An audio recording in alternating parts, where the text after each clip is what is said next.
Om Shanti.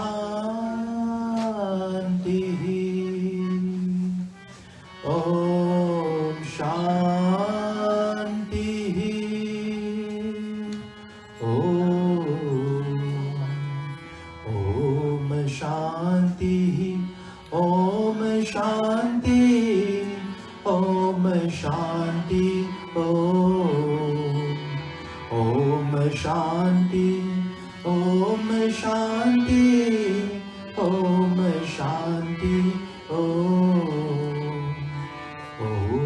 Shanti. Om Shanti. Om Shanti.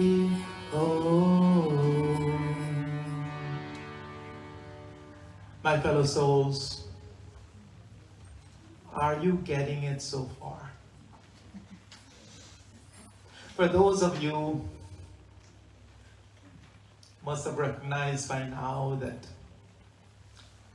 I fear nothing, not even criticisms.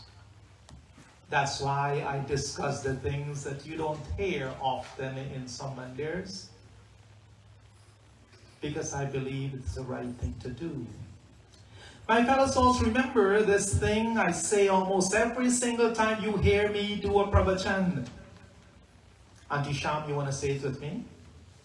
If you want to change what happens in your life, you must change the things you do. And to change the things you do, you must change how you think. It all begins with thought. Do you remember that? Before we continue, let me tell you a story about a little dog, or two little dogs. Long ago in a faraway village, there was a place, a building that was known as the Hall of 1,000 Mirrors. A small, happy little dog was passing by and saw this open door, and he went into this hallway. He stopped inside this great big room, ears lifted high, tail wagging like crazy. To his great surprise, he see himself staring at 1,000 other happy faces, their tails wagging just as fast as his. He smiled a great smile, and he saw 1,000 other faces smiling back at him, warm and friendly. As he left the building, he thought to himself, this is a wonderful place. I must come back and visit often. A few days later, another dog passed by, not quite as happy as that one. In fact, he was grumpy and a bit of a grouch. He walked, he saw the open doors, he walked in the building. He stopped. He looked around with his head low. He saw 1,000 other unfriendly faces looking back at him. He growled at them, and he saw 1,000 other dogs growling back at him. Fearful, he left, and he thought to himself, what a horrible place. I will never go back there again. Now you should be asking, what does this story of dogs happen to do with understanding the true self? Simple.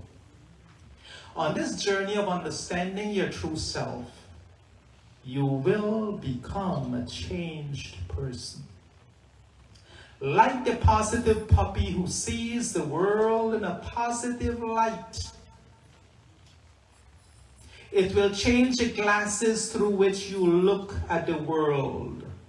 You look at the world through positive, happy glasses of love and tolerance and patience, and you will see a world of happiness and tolerance and patience and compassion.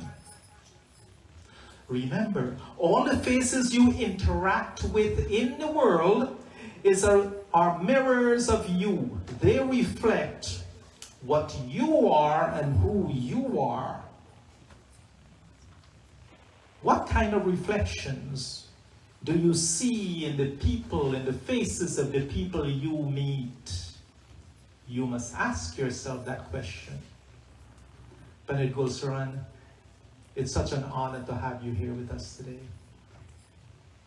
Thank you for combining dualism with the Holy Trinity. Now, as we continue to explore the true self by using this process of negation as composed by Adi Shankara, I hope that we eventually change how we think. Because again, changes on how we think, changes in the things we do, and results in the changes in how our life goes, right? So let's go to the fourth verse.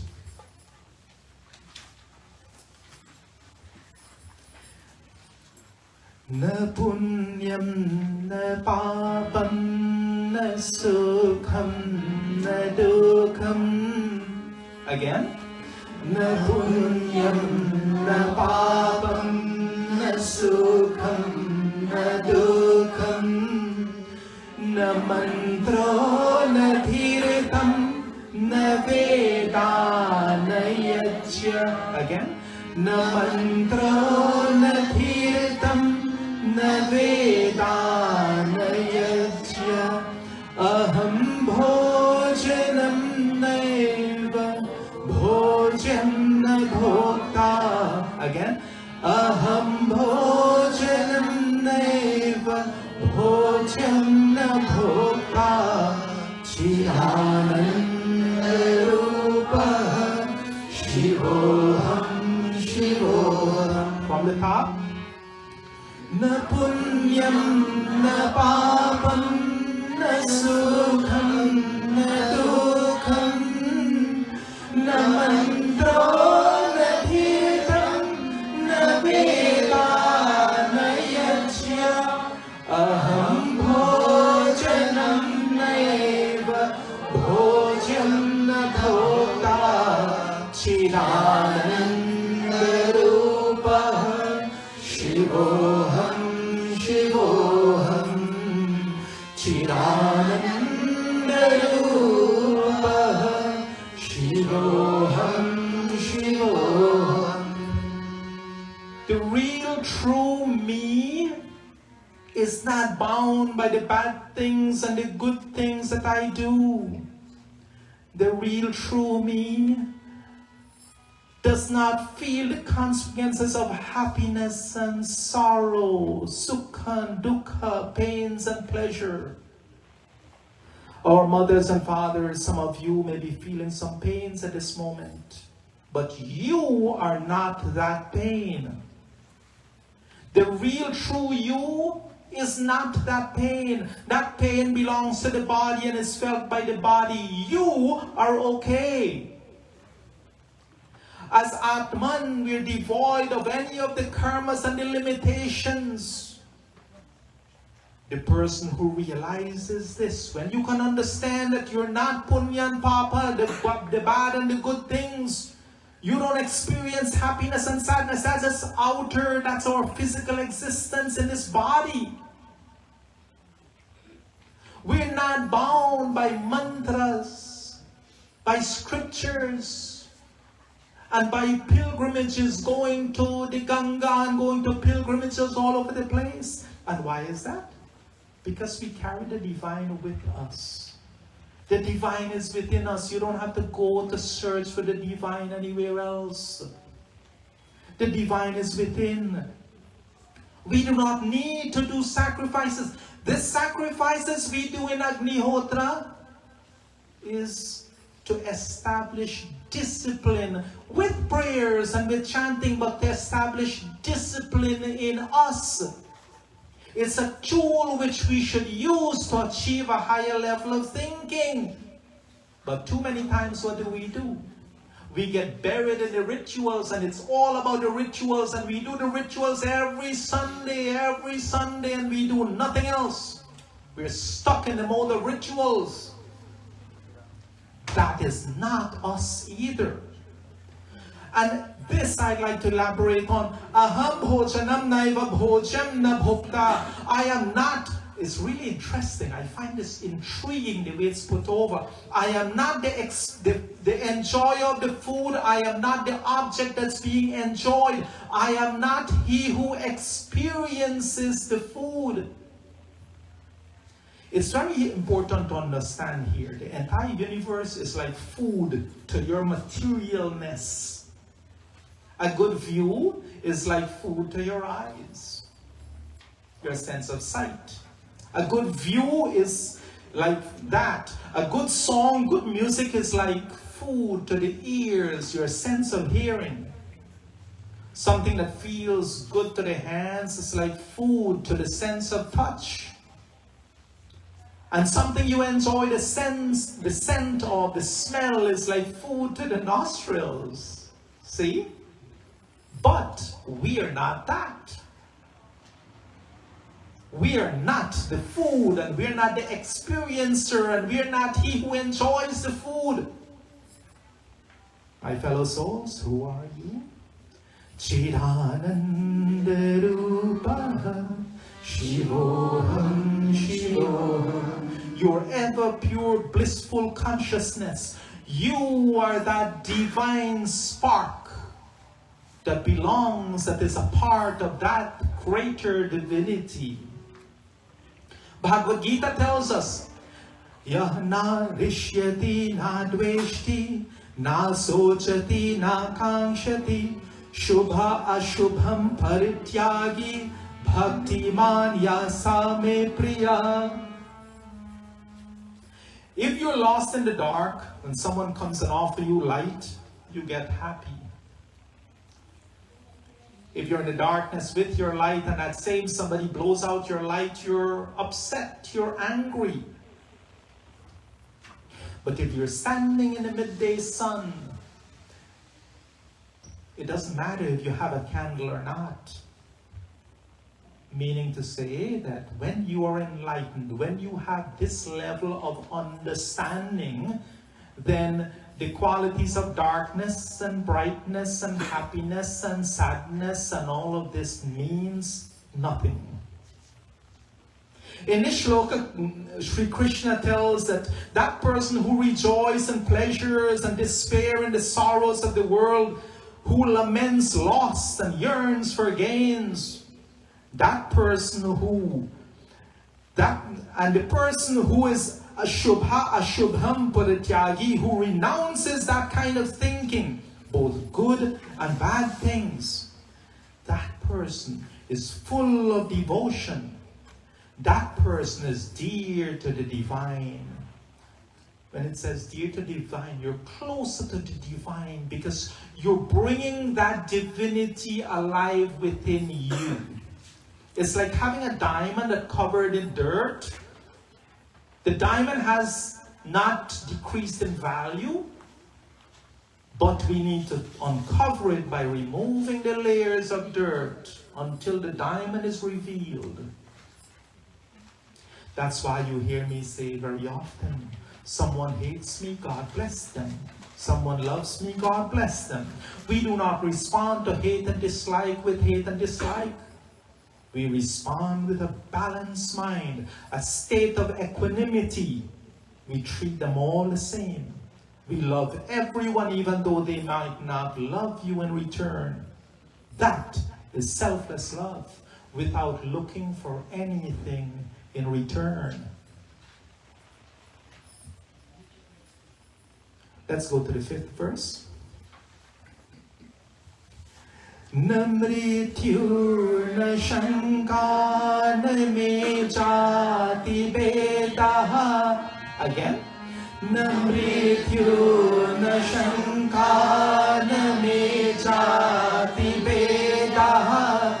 Pita neva me neva mata na janama. Again. Pita neva me neva mata na janama. Na bandhu na mitram guru neva sheshya. Na bandhu na mitram guru neva sheshya. Chidananda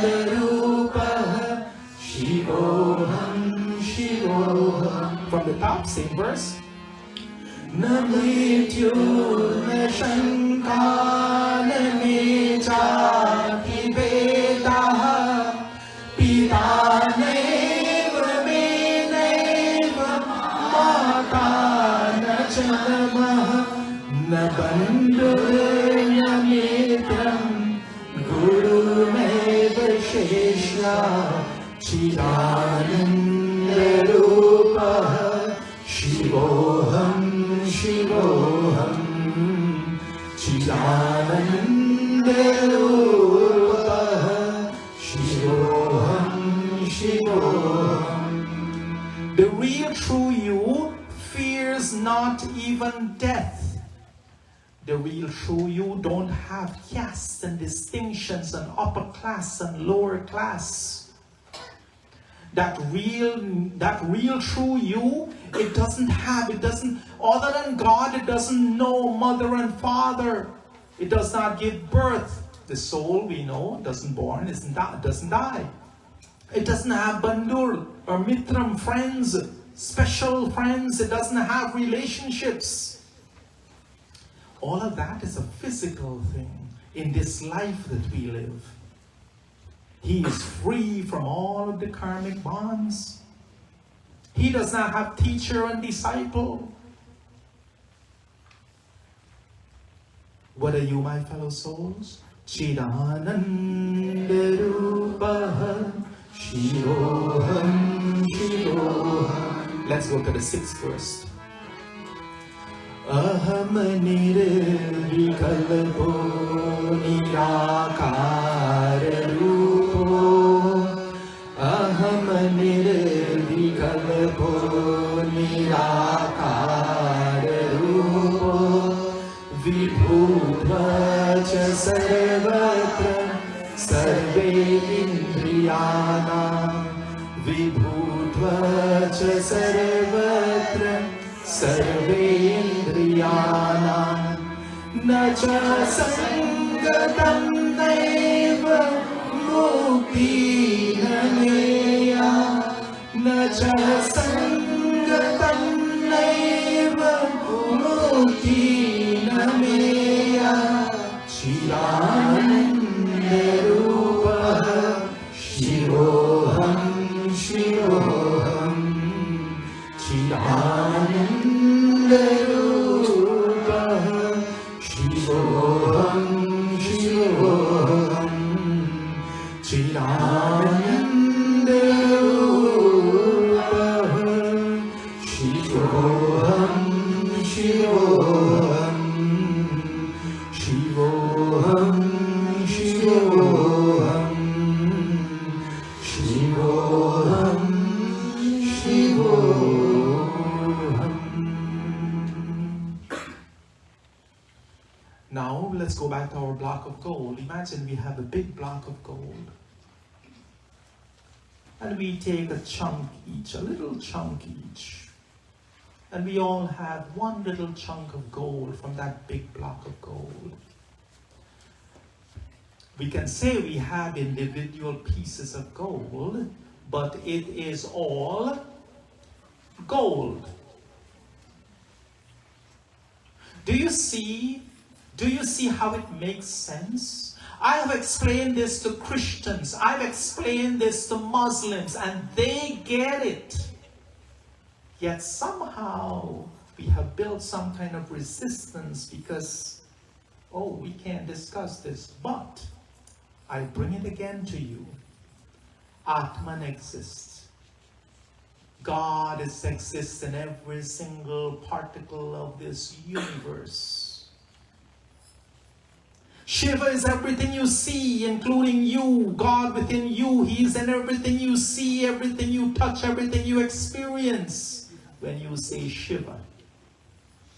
The Mahavakyas, yes, from the Upanishads. Tattvamasi, that thou art.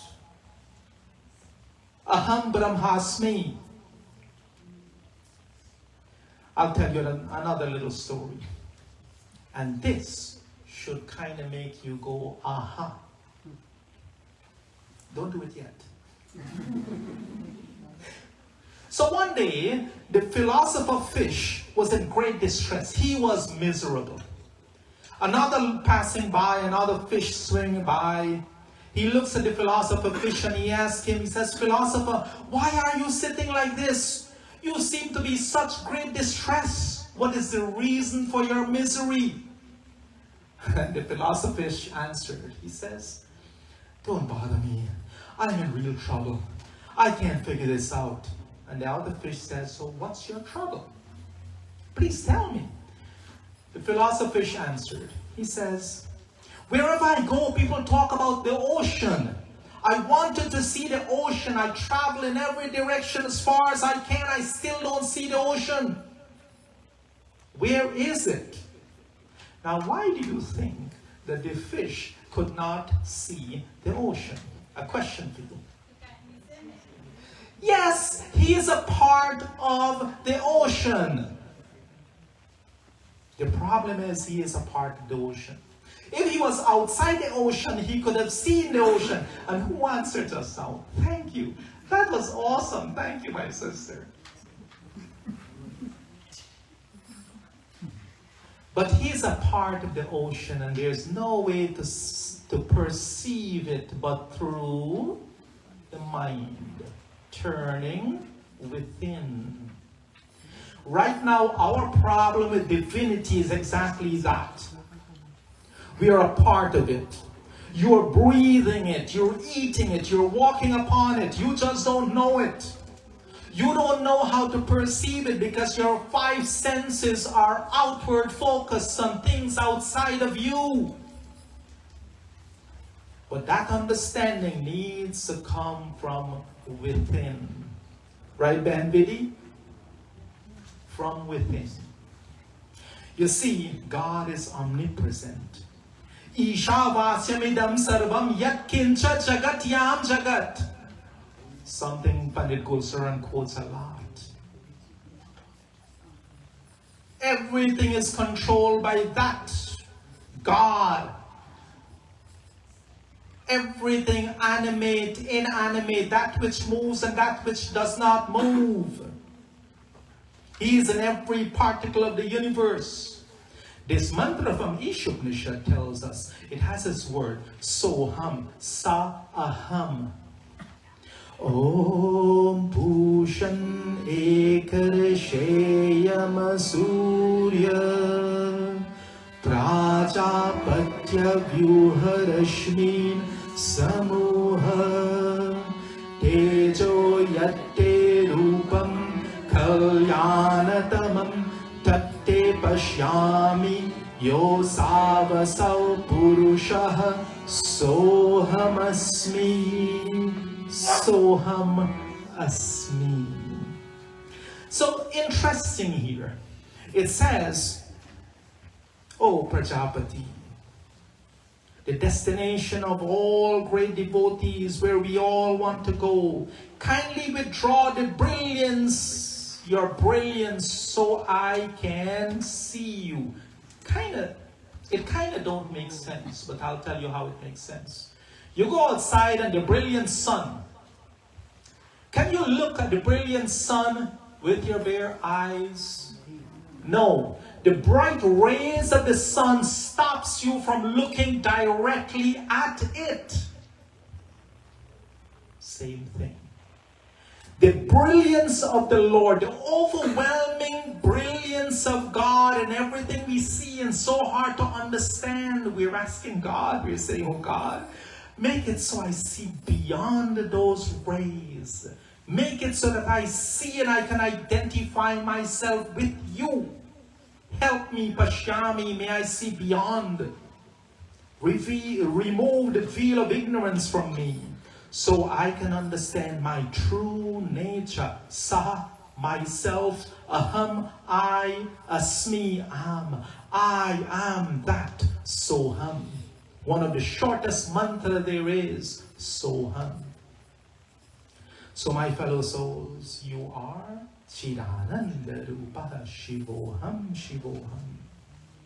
In our quest for understanding what the true self, how the true self relates to this external world, We need to eventually turn within. That's why you hear me give a pravachan. I always tell people, I want you not to focus on all emotions and the getting up and circling and doing this and doing that. I'd rather you sit still, not move anything, any part of the body, and focus on prayer and bring your senses within. The senses are only outward bound. In the Ramayana, at one point, Rama asked Hanuman, how do you regard me? How do you see me, Hanuman? And you know what Hanuman answered? When I regard myself as a body, I am your servant. When I regard myself as a soul, I am a part of you. But when I regard myself as part of the universal self, then I am one with you. How beautifully put. How beautifully put. These different ways of thinking, we must be able to distinguish the true self. We must be able to raise our own level of spiritual awareness. Ashashvatam na apnuvanti maha atmanaha sansiddhim paramam gata. What is the result of attaining God? We don't have to be born again and again and go through what we go through in this life. So I'm going to cut things a little bit short because I kind of received this warning note. Sorry. I'll take a couple of minutes though, but summarize. a while ago I did a funeral and a Bhaiji went to speak and he said he understands that this goal is moksha. But he loves this life so much that he wants to be born again and again. This brother had become so attached to this material world that he in his mind, he forfeits, he gives away his own freedom. That person is spiritually blind, my fellow souls. Be not that person. We want to understand the true self.